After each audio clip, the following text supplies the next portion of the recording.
If you want to stop obsessively thinking of your ex, in this video, I'm going to share with you the only technique that worked out of everything else I've tried in the past. I call this the substitution method. I need the name of it. The goal of this method or technique is that instead of trying to stop thinking of my ex, what I started to focus more on is to think of something else that is, emotionally stimulating to me, something that I'm interested in learning, something that I'm passionate about, something that I'm excited and I want to get to know more and explore more.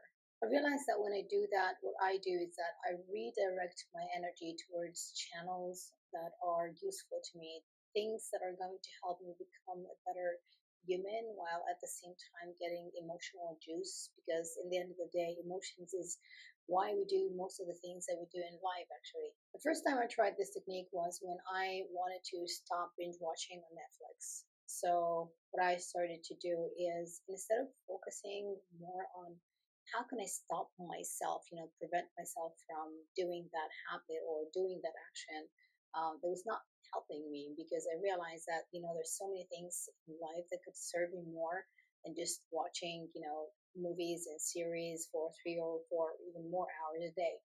And so what I started to do is I started to like think of it that way. So if we imagine that this is the negative habit that I want to stop, this is wanting to stop watching Netflix. Yes. So instead of trying to focus more on, okay, how can I stop that? How can I stop that? Because even if I'm trying to get myself to stop thinking of that thing, I'm still thinking of the thing, because you and I know by now that our brains, they don't make the difference between something positive or negative.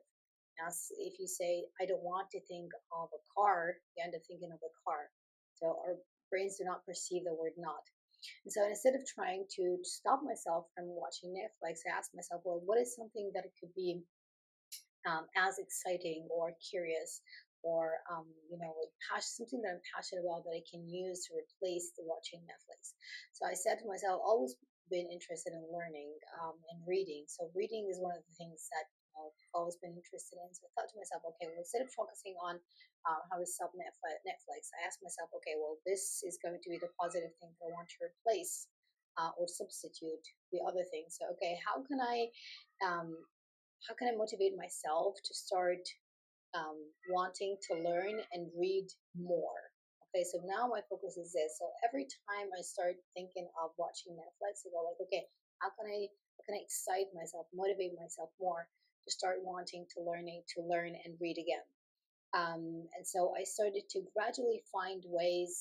Well, first of all, I focus on the kinds of books that really stimulate me, areas that I'm already interested in. So when I'm reading the book, it's very hard for me to let go of the book, because I'm just like I'm so, like I'm so into it, and I want to finish the book. So I started to find subjects and books that would really excite me, to get me to the point where I don't want to put the book down, you know. So that way I get some emotions out of the action, and these are like the emotions that I used to get from watching Netflix, and even better, right? And gradually it actually started working. I mean, it took me a couple of times where I had to like catch myself from going and turning something on Netflix. But the more I did that, the easier it became. And so, for example, let's take the same thing and apply it to how to stop thinking of an ex, right? So this is the negative thing that we want to stop thinking of an ex. So instead of saying, okay, how can I stop thinking of him? Go like, well, what are other and more exciting things I want to learn more about or engage more about in this life, right? So that could be starting to take music lessons, reading more, going out to explore the city where you live in, going back and spending time with your family and friends, because most of the time when we're in a relationship, we tend to retract or not spend as much time with people that we love and care about. So go about and do that. So I want you to write down, if you are willing to experiment with this, is to get a piece of paper and start writing down all of the things that would really make you feel a sense of aliveness, things that make you feel like, okay, when I do that, I feel like I'm connected to myself, and feel happy, and feel passionate, curious, and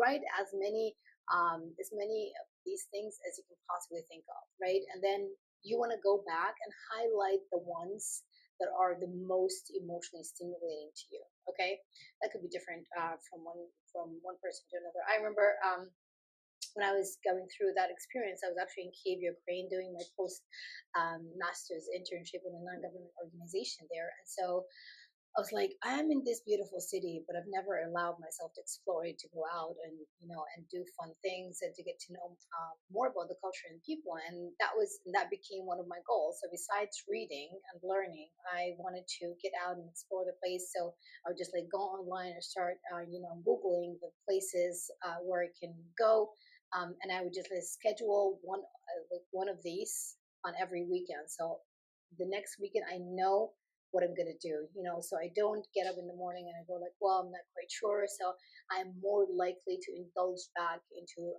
just binge watching on Netflix. So when you start putting these things, like little things, in place, then it becomes much easier. I know what you're thinking, that at first it's painful, it's a struggle, and your brain just wants to go back and wonder. And also in another video, I'm going to start talking more about why why do we do that? Like, why do our brains obsess over a person who's no longer in our lives? And I'm going to link it up to this video so you can watch it as well. One more thing that really helped me with this is that as part of my morning routine, part of my morning meditation, I would, before I even get out of bed, I would actually close my eyes, and for a few minutes, I would see myself doing that positive action or habit that I want to reinforce.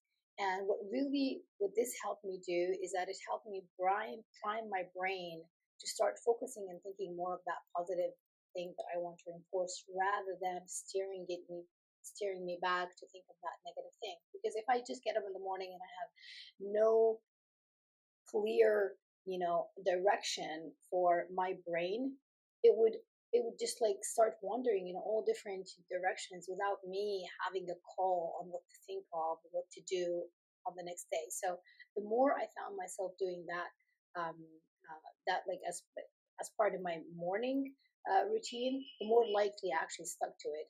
And then when I did that, I actually I would bring up all the emotions that I want to feel when I'm doing that thing.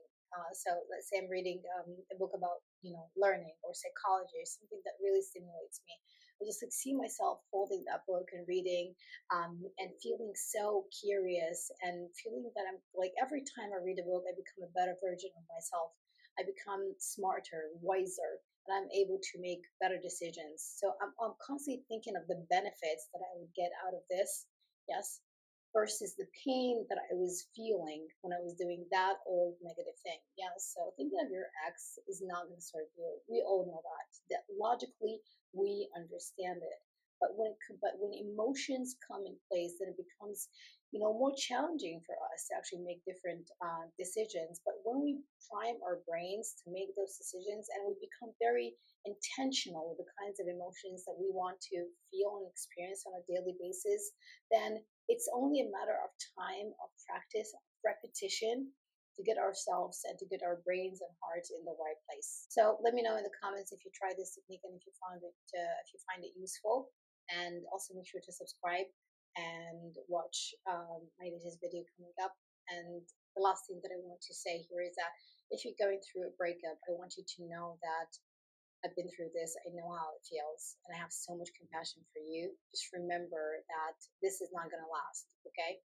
You are going to be okay. Thank you so much for watching, and I'll catch you up in our next video.